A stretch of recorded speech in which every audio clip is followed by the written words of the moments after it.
Dati, sabi ng tatay ko, anak, low profile ka lang. Pero, paano ka naman magiging low profile yung nangyayari nga sa akin? Tuwing alas 5, may nakikita ako dyan na nakakatakot. Ganyan, no? Yung napapansin namin, kami mag-asawa dyan sa bahay na yan. Ganyan ang forma niya, oh, na... Ito, para siyang manunuka. Ng paglaon, ganito na siya, oh. Nung una po na-shock ako. Ba't ganun yung itsura niya? Nagbago na siya, parang hindi na siya yung dating Earl.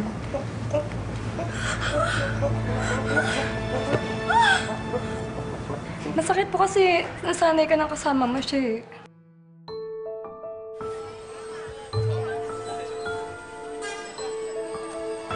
Nagsimula lang kasi ito sa office namin. Araw-araw, pasok ko. Kakain sa labas. Pasok ulit. Bigla na lang siyang tumubo. Naisip ko mang gupitin eh. Actually, hindi normal ang growth sa tao. Una, akala namin, warts lang. Pero masyado siyang malaki para maging warts. It was a medical phenomenon.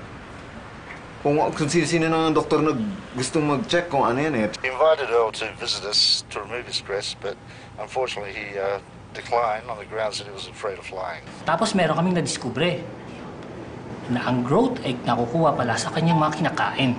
Yung Loquitos na yan, kung saan niya kinakain. Ang dami nakakita sa kanya, sa taas, sa labas, ng bahay. Pero alam mo, mula nung, alam mo na, yung nangyari noon, yung nangyari sa kanya, nag-suffer yung trabaho niyan eh, diba? Nakakalungkot nga eh. Natanggal ako sa trabaho. Pinagtatawanan mo ko! Paano ako? Ano yun? Nakinig lang siya sa akin, hindi sana ngayon. May trabaho pa siya. Nakahanap ako ng diskarte. Nung may birthday kami, nag-clown-clown siya. Oo, tuwang-tuwa yung mga bata, di ba? Sunod-sunod na yun, mga parties, mga... Doon po siya sumikat. The best talaga siya. Oo naman. Tulad ni Idol.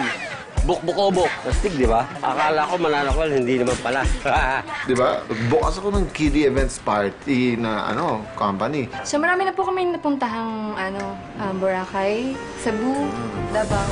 Sabi sa'yo maganda magkapalong eh.